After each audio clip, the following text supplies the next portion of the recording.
Peter B. Collins, News and Comment. It's Wednesday, August 2nd, 2017. I've got a lot of news to comment on today. Thanks for clicking and listening.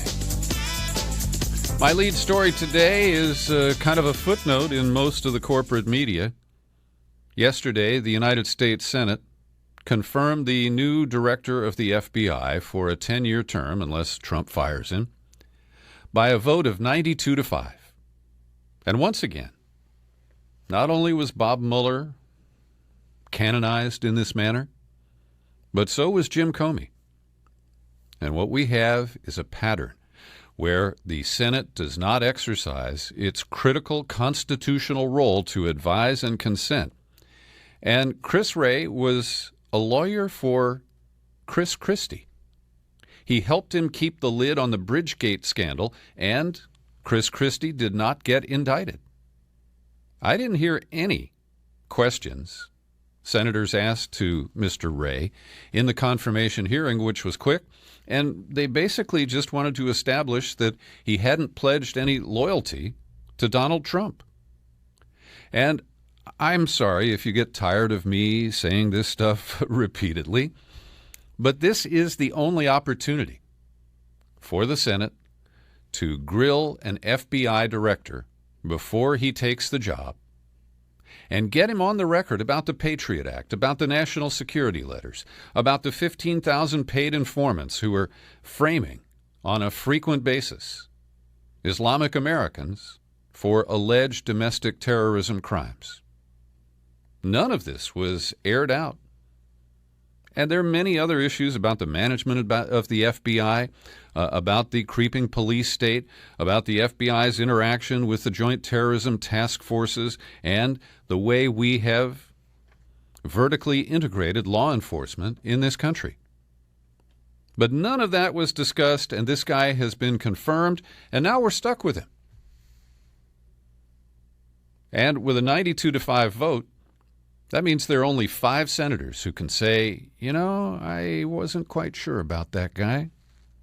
The rest of them, well, when Chris Wray disappoints them, they will have nobody to blame but themselves. Today, the San Francisco Chronicle published an op-ed by yours truly entitled "Plenty of Solutions Exist for Easing Chronic Backups." And if you don't live in the Bay Area, you probably don't care about this, and that's fine. But if you do, I encourage you to help me in my personal quest to get the Golden Gate Bridge District to stop the madness. What happens is tourists clog up the bridge trying to get to the Vista Point, which is at the north end of the bridge, and when the parking lot fills up at the Vista Point, the cars just back up onto the bridge. And it creates these huge weekend backups, and the bridge blames the transportation department or the highway patrol. It's this Three Stooges game. And I'm fed up, so I wrote this op-ed. I'm grateful that the Chronicle published it. And if you happen to have seen the op-ed and listened to the podcast today for the first time, welcome. They published at the end of the article, Peter B. Collins, veteran radio host, podcast at peterbcollins.com. So I hope there's a whole wave of Bay Area listeners who said, where did that guy go? Whatever happened to Peter B.? Well, he's right here behind this podcast every day, and you have found it. Now, I want to take some time here to listen to and comment on a piece of audio that surfaced late yesterday. It is clearly the voice of Seymour Hersh, the Pulitzer Prize-winning investigative reporter who's in his late 80s, if not early 90s. And Hersh, of course, most recently distinguished himself with a piece of journalism where he challenged the public narrative about the alleged use of chemical weapons in Khan Shaykhun in Syria. I think it was on April 4th. And Hersh did a great job of debunking what I think was a concocted story. And in this, what appears to be a purloined audio tape, I'm going to link to the file that's up at YouTube so you can listen to it for yourself. And I edited out some of the most rambling parts. When you hear Seymour Hersh, he's got the vocabulary of a sailor. He's quite profane. And he also interrupts himself a lot and kind of adds additional detail. But you'll get the gist of what he's saying. He opens by talking about Seth Rich, the staffer at the Democratic National Committee whose murder remains unsolved and who we are told not to spin conspiracy theories about. Here's the voice of Cy Hirsch. About the kid, and I'll tell you what I know. What I know comes off an FBI report. Don't ask me how you can figure out. I've been around long enough. The kid gets, I don't think he was murdered. I don't think he was murdered because of what he knew. The kid's a nice boy, 27. He was not an IT expert, but he learned stuff. He was a data programmer, but he learned stuff. He's living in a very rough neighborhood. And in the exact area where he'd been, there's been about 10, I'm sure you know all this, there's been about 8 or 9 or 10 violent robberies, most of them with somebody brandishing a gun. And the kid's hands, I'm telling you, I'm sure you know, his hands were marked up. The cops concluded he fought off the people, tried to run, and they shot him twice in the back with a .22, small caliber. And then the kids that did it ran. They got scared, didn't take his wallet. Okay, so what the cops do then, and here's what nobody knows, what I'm telling you. When you have a death like that, D.C. cops, if you're dead, you generally don't just go. You have to find out what's going on. You have to get to the kid's apartment and see what you can find. If he's dead, you don't need a warrant, but most cops get a warrant because they don't know if the guy has a roommate. You need a warrant. So they get a warrant. They go in the house and they can't do much with his computer, his password. The cops don't know much about it. So the D.C. cops, they have a cyber unit in D.C., and they're more sophisticated. They come and look at it. The idea is maybe he's had a series of exchanges with somebody who says, I'm going to kill you, motherfucker, over a girl, and they can't get in. The cyber guys do a little better, but they can't make sense of it. So they call the FBI cyber unit. The D.C. unit, the Washington field office, is a hot shit unit. The guy running the Washington field office, he's like a 3-star at an army base. He's already looking for 4. You know what I mean? He's going to go with a top job. There's a cyber unit there that's excellent. What you get in a warrant, the public information you get in a warrant doesn't include the affidavit underlying why you're going in, what the reasons are. That's almost never available on. I can tell you that. On the same warrant, they call in the feds. The feds get through, and here's what they find. This is according to the FBI report. He makes, first of all, you have to know some basic facts. One of the basic facts is there's no DNC or Podesta email that exists beyond May 22nd, May 21st, 22nd. It's the last email from either one of those groups. And so what the report says that sometime in late spring would be after, I presume, I don't know, I just say it says late spring, early summer. He makes contact with WikiLeaks. That's in his computer, and he makes contact. Now, I have to be careful because I met Julian in Europe. Julian, 10, 12 years. I stay the fuck away from people like that. You know, He's referring to Julian Assange, and in case that was garbled, he said, I stay the fuck away from people like that. He said, invited me, and when I'm in London, I always get a message, come see me at the Ecuadorian ambassador, and the fuck you, I'm going there. I got enough trouble without getting photographed by every fucking age. He's under total surveillance by everybody. But anyway, they found what he had done. He had submitted a series of documents, of emails, some juicy emails from the DNC. And, you know, by the way, all this shit about the DNC, you know, whether hacked, it wasn't hacked, but whatever happened, the Democrats themselves wrote this shit. You know what I mean? All I know is that he offered a sample, an extensive sample, you know, I'm sure dozens of emails, and said, I want money. That later, WikiLeaks did get the password. He had a Dropbox, a protected Dropbox, which isn't hard to do. So that's a very interesting wrinkle, introducing the idea that Seth Rich may have leaked material to WikiLeaks in search of money. Now, that's a motive that people have never really examined before, but it's one that bears a deeper study, in my view. Also shared this box with a couple of friends. So if anything happens to me, it's not going to solve your problem. Okay? I don't know what that means. So he just says that Seth Rich set up insurance programs. He gave the password to the Dropbox to friends in order to protect him, because dealing with WikiLeaks, you have no idea who's on the other end. Where are the people who hold the insurance policies? I don't know whether he was... Anyway, But WikiLeaks got access, and before he was killed, I can tell you right now, Brennan's an asshole. I've known all these people for years. Clapper's sort of a better guy, but not rocket scientist. The NSA guy is a fucking moron. And the trouble with all those guys is that the only way they're going to make it to a board or two and get hired by SAIC to deliver some fat cat contracts is if Hillary stayed in.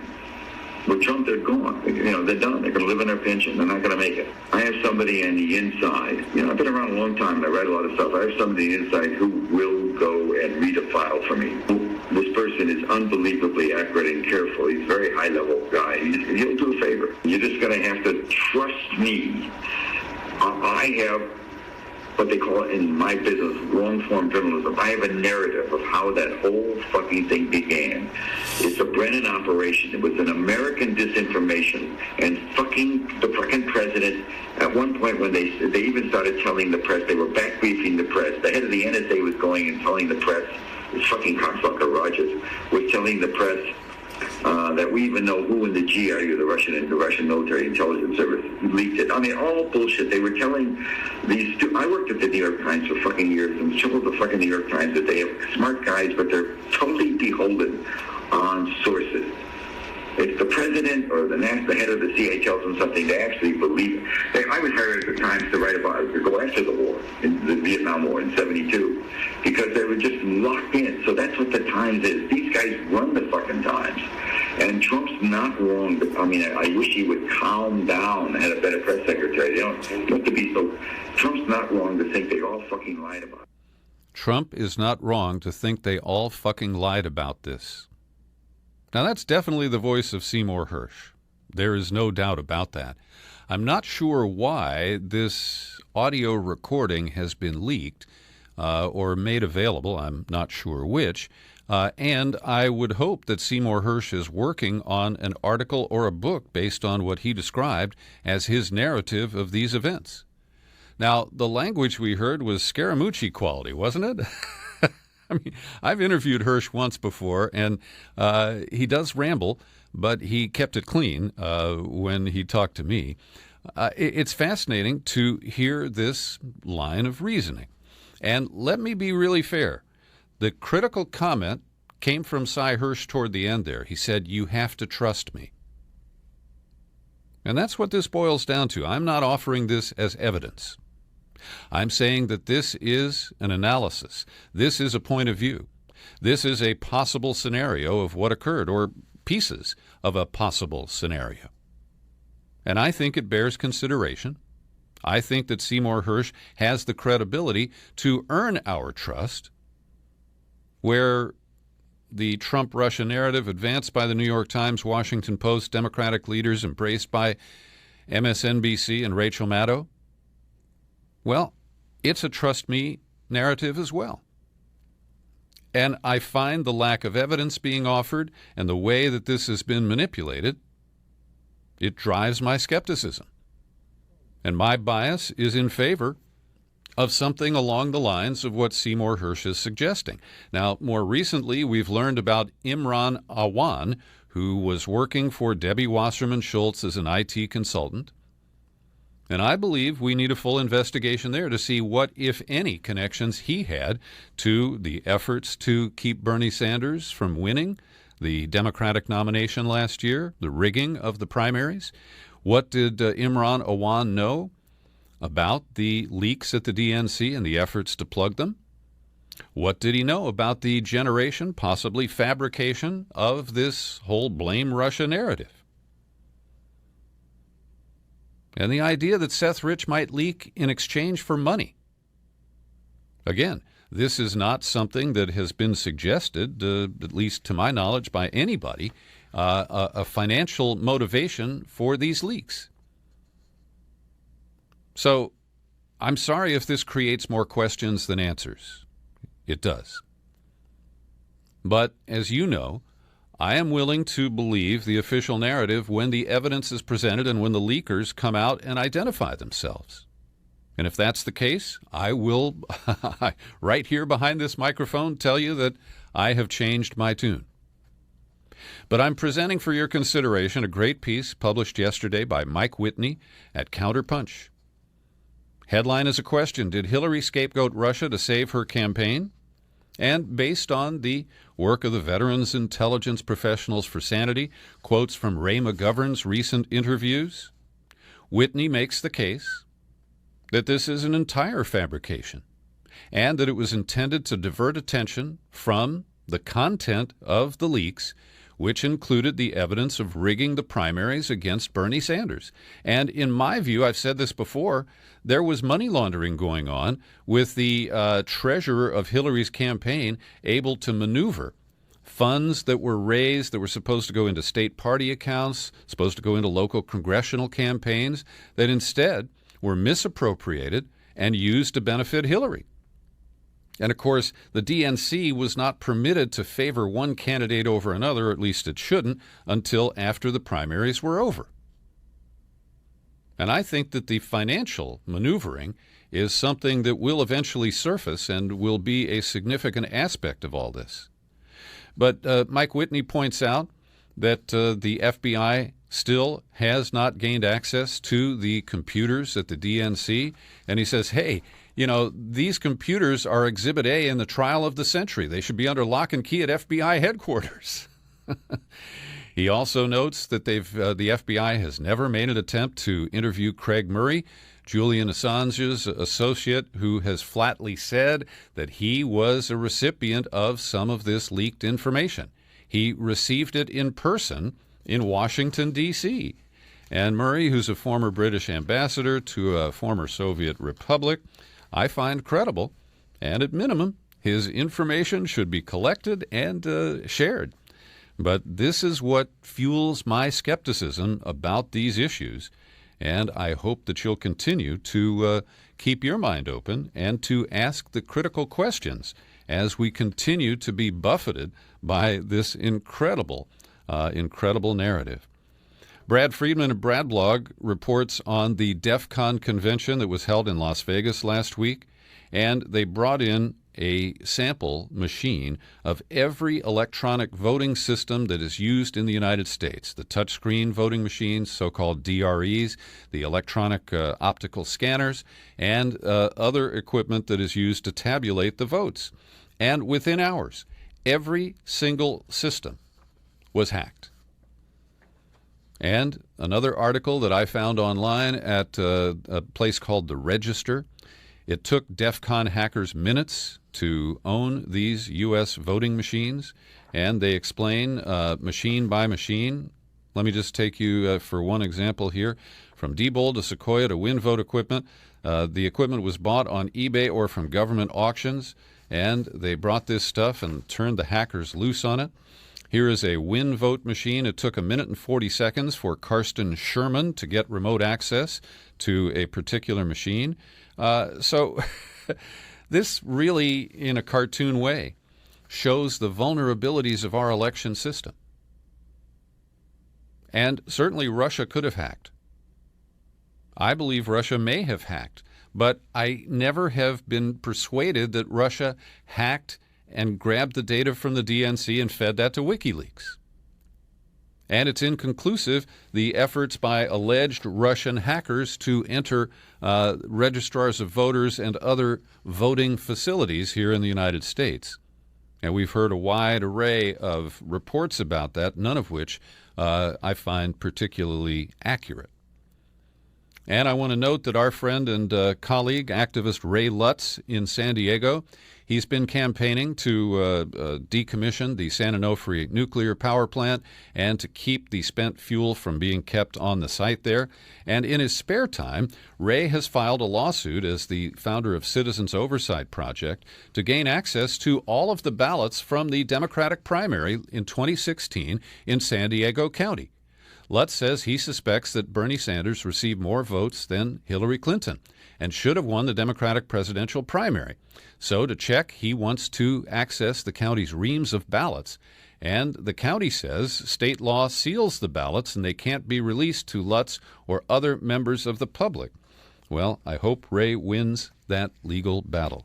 And I'd love to see if there is forensic evidence of manipulation of the vote count. One of the pieces of evidence he uses is the disparity between the precinct votes and the mail-in ballots, the absentee ballots. Well, we did get confirmation from the White House. Sarah Huckabee Sanders told the media yesterday that Trump, in fact, did participate in the drafting of the misleading statement that was used by Don Trump Jr. In the first round of trying to explain the meetings with Russians at Trump Tower last June. And this is not a big surprise based on what we had learned from the leaks to the Washington Post. But for the White House to confirm it, and I don't know about you, but whenever I watch Sarah Sanders, her lips start to move, and I don't believe what comes out. But here's what she said yesterday. The president weighed in as any father would, based on the limited information he had. He certainly didn't dictate, but like I said, he weighed in, offered suggestion like any father would do. Now, I am really tired of this idea that the Trump family is selflessly devoting itself to public service. And I have no sympathy for Don Jr., who was in way over his head, participating in a presidential campaign. And the idea that Daddy, who is being accused of obstruction of justice, would get involved in this effort to massage, to spin up, to minimize the account. That's another act of obstruction of justice. And this is what is so maddening, is that Trump's ego, his narcissism, his sense of just how smart he is, it leads him to create these situations where he may be impeachable.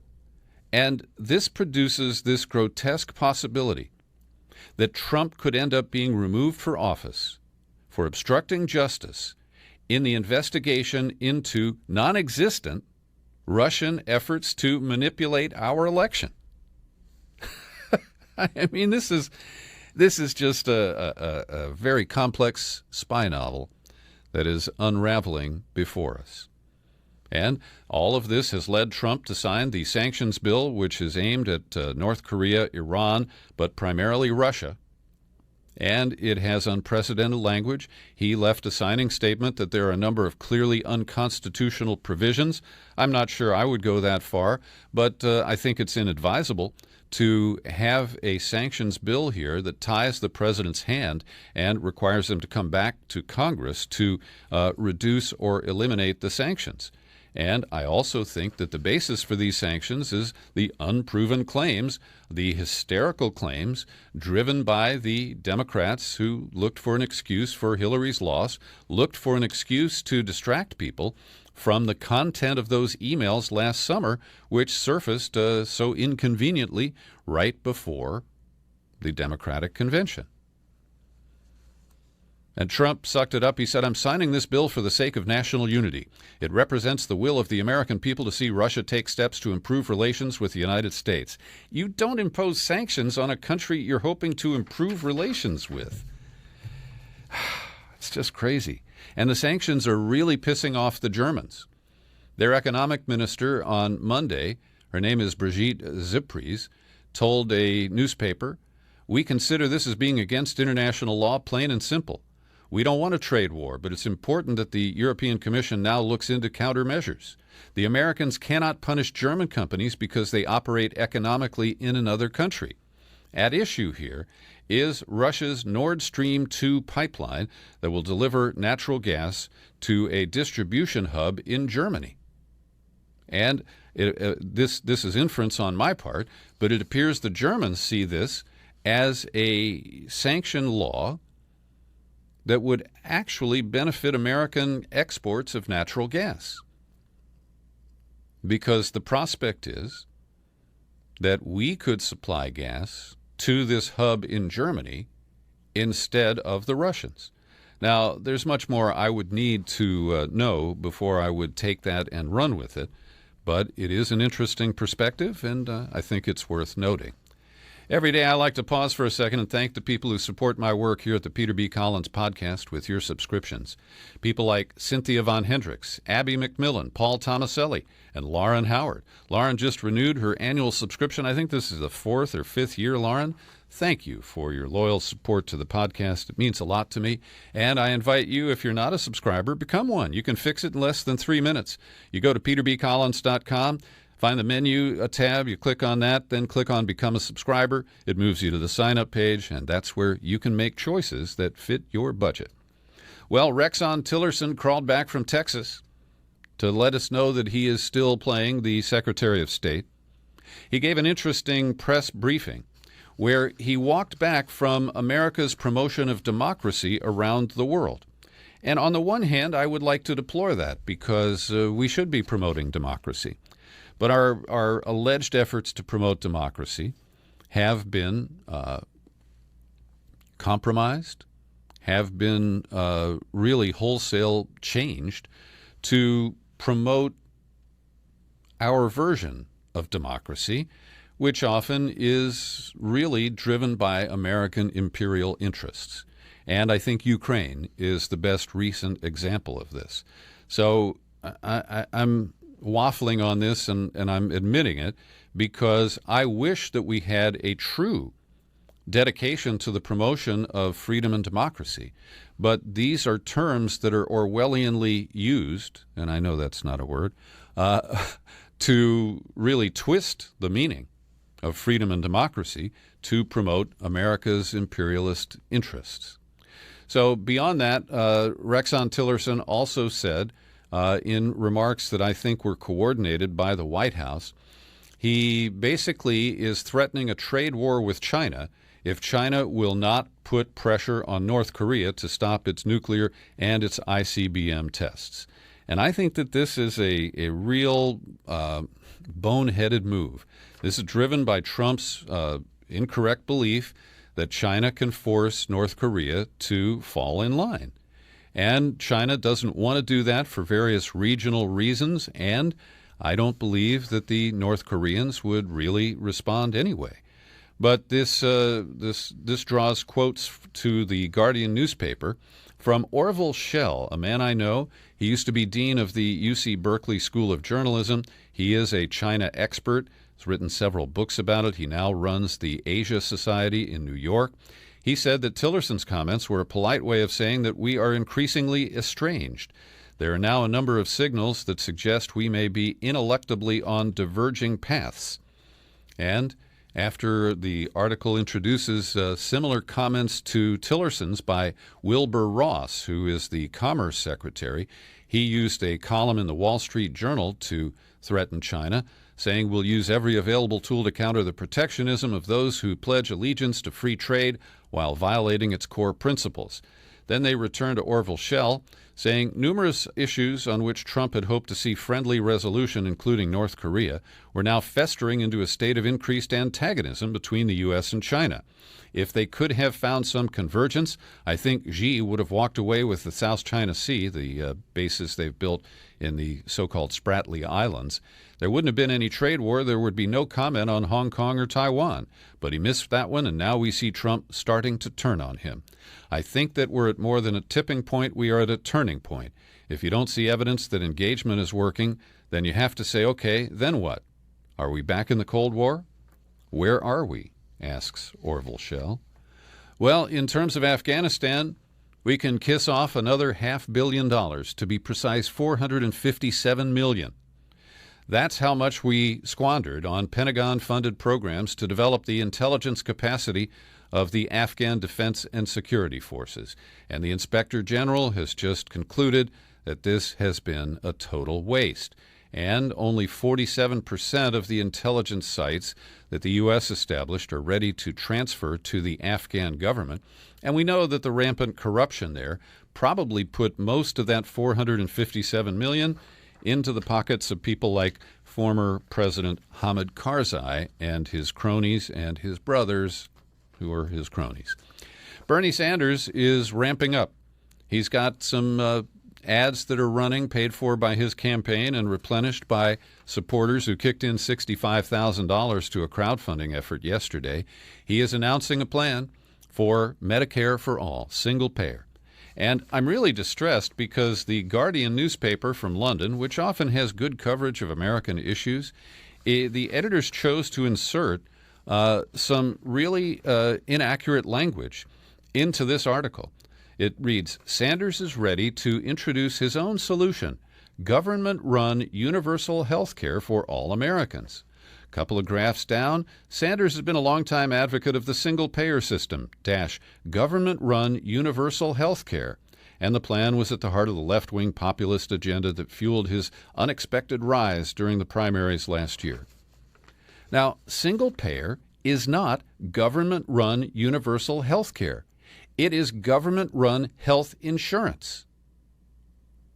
Medicare doesn't hire doctors. It pays them. Medicare doesn't control hospitals. It pays their bills. And so this is the kind of poisoned rhetoric which is so rampant in the corporate media today, and it drives me up a wall. Here in California, the Covered California Obamacare Exchange that covers 1.4 million Californians, including me, has announced average rate increases of about 12.5% next year.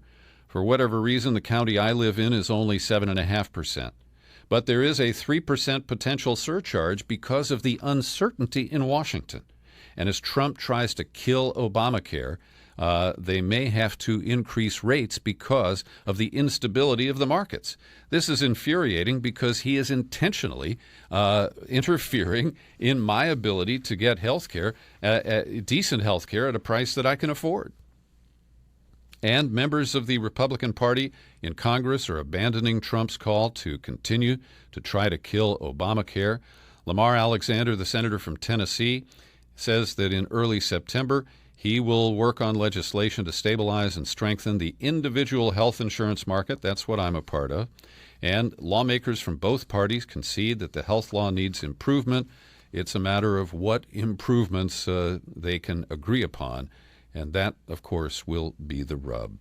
Thanks for joining me today for my daily news and comment podcast. We distribute this one free, and you're free to share it far and wide. It's also available every day on YouTube, so spread the word about that too, will you? I'm Peter B. Collins.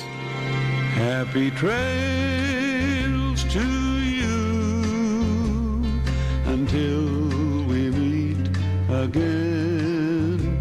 Happy trails.